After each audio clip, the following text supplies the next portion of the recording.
so this would be the ideal or the optimal amount. And the way the libertarian would handle this is that this is not an externality. It's a trespass. And the government, which is supposed to stop invasions or trespass of smoke particles, is not doing its job. So it's not a market failure, it's a government failure.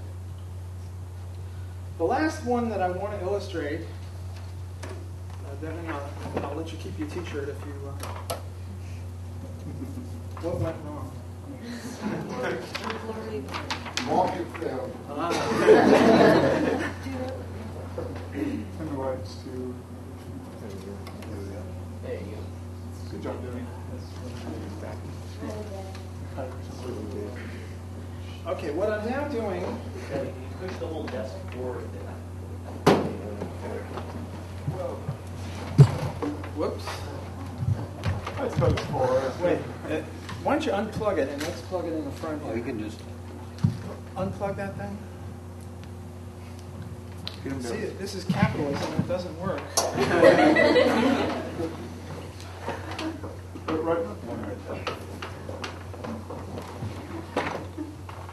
More complicated than it should be. I thought I'd save time. I could draw this stuff more quickly than...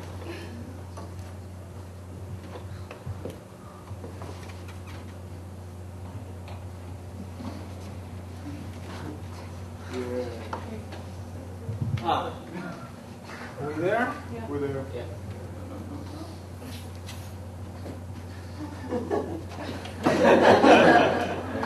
Yay. See, high tech. You live by high tech, you die by high tech. Okay, so what's going on here? The market failure of public goodness depends upon two things. One, excludability, and the other is rivalrousness. Excludability is, can you exclude non-payers from getting the goodies? If you can't exclude non-payers, then the argument goes, well then private enterprise can't run it. And if private enterprise can't run it, it's a market failure, and government's got to step in. The other is rivalrousness. And here the question is not, can you exclude non-payers, but should you exclude non-payers? And the argument here is, you shouldn't exclude non-payers if the marginal cost is zero. And they claim that the marginal cost is zero over there. Let me go through this. Another way to illustrate this, here we go. Okay. Let's take pizza. Can you exclude non-payers of pizza from getting the pizza? Yes, you can exclude them because if they steal the pizza, you call the cops and they'll get them. And that'll be that. Should you exclude them? Yes, because it is rivalrous. If I'm eating the pizza, you can't have the pizza, so there are costs. Now let's take TV. Can you exclude people from getting free TV, pay TV? Yes, you can exclude them. You make pay TV. You transmit out the TV show, and then you block it, and then you sell or rent people an unblocker or an unscrambler, and they plug that in, and they can get the show. So you can exclude them. That's why we say it's in the yes exclude category. But should you know? Because if I'm blasting out the Shield, one of my favorite shows, or my favorite of all shows is South Park.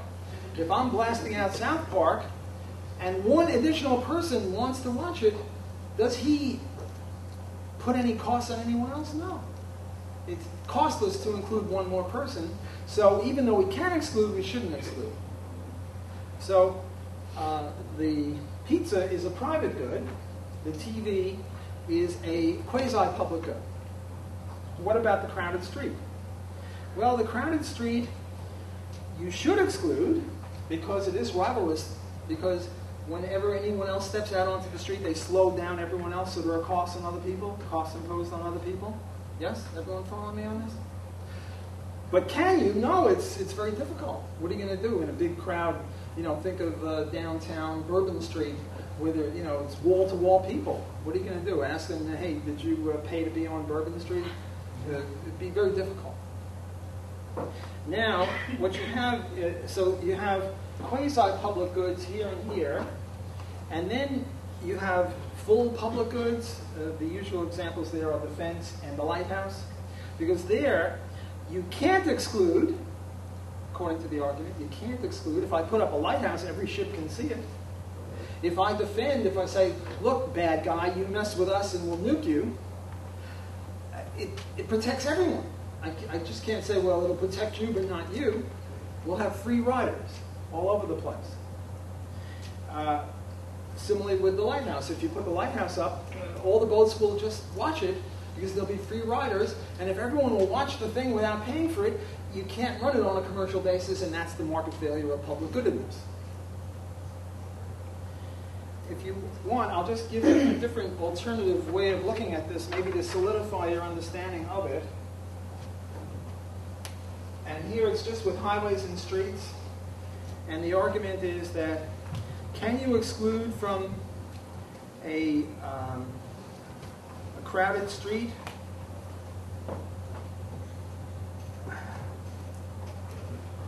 and the answer is, if it's a crowded street or an empty street, you can't exclude because it's hard to deal with individual people. Whereas with cars, you can exclude. You can give them transponders or things like that. Should you exclude? Well, with the crowded street or the crowded highway, you should, because the marginal costs are greater than zero. Whereas if it's empty, then you shouldn't exclude. I don't know if that helps or hurts. If it hurts, ignore it. What I'm now going to do is to try to criticize this stuff and show why there are problems with it. Okay, what are the problems? The first problem is, just because the government can't exclude doesn't mean that private enterprise can't exclude. There are ways to exclude people on a crowded street. You say everyone has to wear a lapel, a little lapel button, and if you don't have the lapel button on Bergen Street, the cops grab you. And if everyone knows that, they're all going to get the lapel in the first place. There are places like, there'll be a crowd of 30,000 people at a conference in New Orleans, and they'll give them little lapel buttons to show that they should be admitted to these things.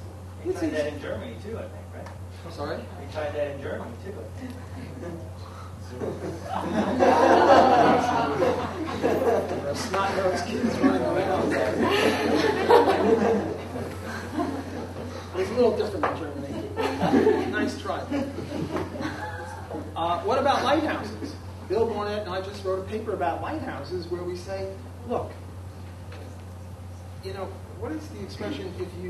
If you win, you have to win all the time. If you lose once, you're in trouble. The lighthouse owner only has to win once. All he has to do is say to all the shipping people, hey, look, one of these days I'm going to get you. One of these days I'm going to be able to see, even when it's dark, who's out there. And if it's just non-paying customers and I can sort of tell who's who, if the light is just right, I'm going to shut the thing off. And then that boat is going to have to pay higher salaries to the sailors because those sailors are in greater danger.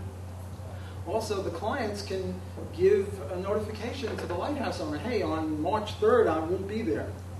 So, and if all the clients give them that notice on March 3rd, he shuts it off, unbeknownst to the other guys, and the other guys crash. One guy crashes for not paying, that'll bring in the recalcitrant free riders. Take national defense.